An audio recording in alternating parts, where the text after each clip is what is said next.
পয়গম্বর মুসা নবী তার কাছে কথা বলার জন্য যাচ্ছে, এমনি একজন ধনী লোকের সাথে সাক্ষাৎ। ধনী কয়, মুসা রে, ও মুসা, আমার এত ধন হিসাব রাখতে পারি না, আল্লাহরে জিগাইবানি কি করলে আমার ধন কমবে? মুসা নবী কয়, ঠিক আছে জিগাইব। একজন বৃদ্ধার সাথে একজন মহিলার সাথে দেখা। মহিলা কয়, মুসা কই যাও,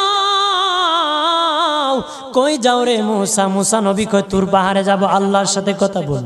মুসা রে, আল্লাহরে জিগাইবানি, আমি গরিব মানুষ, আমি ভালো কিছু কিনতে পারি না, ছেলে মেয়েকে ভালো কিছু খাওয়াইতে পারি না, ভাঙ্গা ঘর, এত গরিব, ভালো করে ঘর বানাইতে পারি না, আল্লাহরে জিগাইবানি কি করলে আমার উন্নতি হবে, ধনী হব, টাকা পয়সা হবে, আল্লাহরে জিগাইবানি।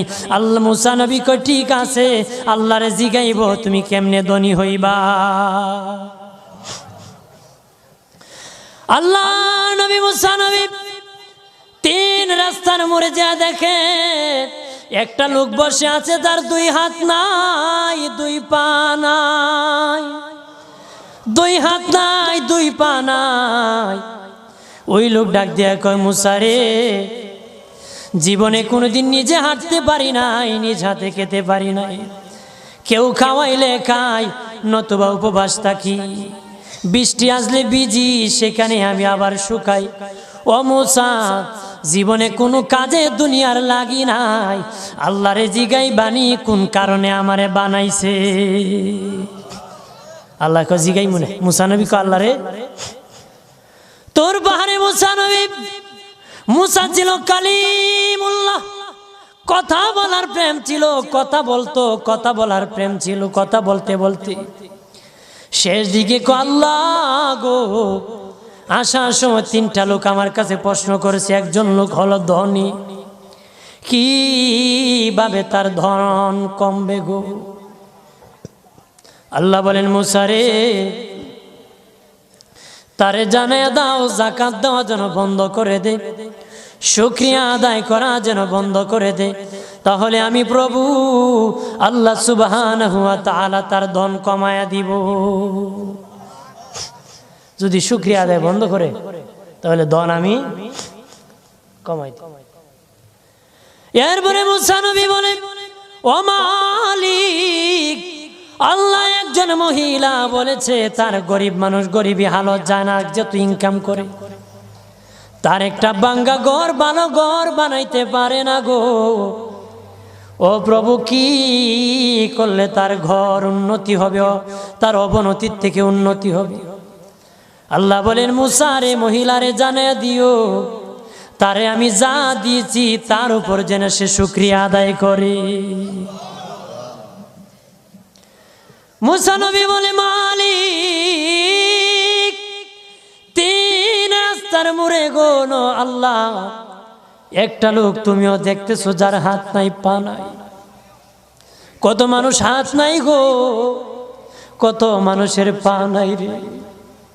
আল্লাহ কত সুন্দর হাত পা দিয়েছে, কত সুন্দর জবান দিছে, শ্বাস দিতেছে আর নিতেছে। আইসিইউ লাইফ সাপোর্টে যদি একদিন তাকে 50-60 হাজার টাকা লাগে রে। 80 বছর, 100 বছর, 40 বছর, 25 বছর আল্লাহ হায়াত দিল রে। বলো রে শাস্তাগঞ্জের সুন্নি জনতা, আল্লাহরে জীবনে কয় টাকা তোমরা দিছো? কয় টাকা আল্লাহরে দিছো? এদের শ্বাস দিল, অক্সিজেন দিল আর নিল। অক্সিজেন যদি বন্ধ হয়ে যায়, প্রাণ বাঁচবে না রে। শ্বাস যদি নিতেও না পারো, জীবন শেষ, ছাড়তেও না পারো, জীবন শেষ। অক্সিজেন আল্লাহ দিল, বিনা টাকায় দিল, বিনা পয়সায় দিল, আল্লাহর শুকরিয়া আদায় করতে হবে। আল্লাহ কয়, মুসা, যেই লোক হাত পাও দেই নাই, তারে আমি বানাইছি জাহান্নামের একটা ছিদ্রি আছে, এই ছিদ্রিটা ভরার জন্য,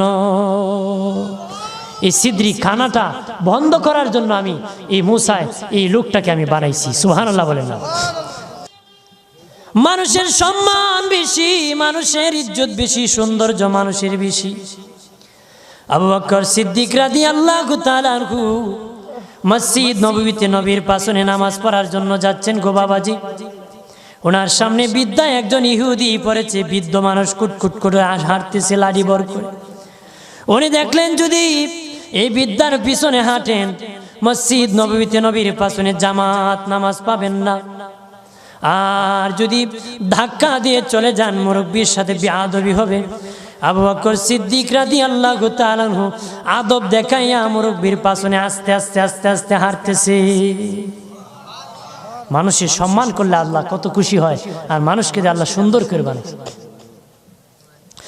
আল্লাহ নবী মসজিদ নববীতে সে রুকুর মধ্যে চলে গেছেন, রুকুর মধ্যে চলে গেছেন, রুকুতে কের মধ্যে চলে গেছেন, জোরে বলেন, রুকুর মধ্যে চলে গেছেন আল্লাহর নবী।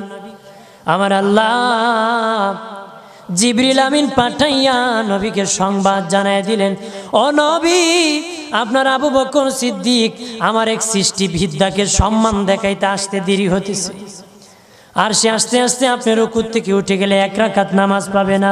নবী গো, রুকুর মধ্যে আপনি পড়ে থাকেন, আবু বকর সিদ্দিক যখন আগমন করবে তখন রুকু থেকে সোজা হয়ে দাঁড়াবেন।